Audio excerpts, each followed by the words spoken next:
Hello friends, இது tutorial 2, tutorial 1 ஓட continuity. Iron பண்ண சாரியை நீங்கள் ஃபஸ்ட்டு பாக்ஸை வந்து மடிச்சுட்டு அதை வந்து திரும்ப ரிவர்ஸில் மடிச்சுக்கோங்க. இப்போ இதை அயன் பண்ணிவிடுங்க. சேம் இந்த அளவு தான் நம்மளுக்கு ஃபுல்லாக வரப்போகுது. இந்த குட்டி மெஷர்மெண்ட்டு தான் நம்ம பல்லு ப்ளீட்ஸ் எடுக்க போகிறோம்.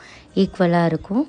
நீங்கள் அடுத்தடுத்த கைலைனை யூஸ் பண்ணி இதே மாதிரி மேலே மேலே வச்சு மடித்து அயன் பண்ணிக்கோங்க.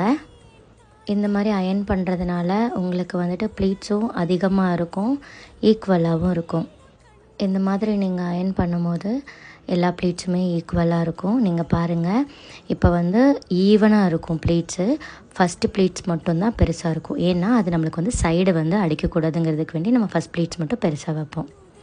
இப்போ நம்ம ஷோல்டர் அளவு வரைக்கும் சேம் இதே மெஷர்மெண்ட்டில் கைலைனை யூஸ் பண்ணி அயன் பண்ணிக்கலாம்.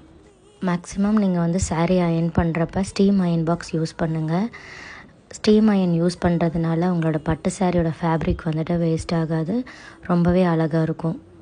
தேர்டு டுட்டோரியலில் நம்மளோட சாரியோட செஸ்ட் ப்ளீட்ஸ் பற்றி பார்க்கலாம்.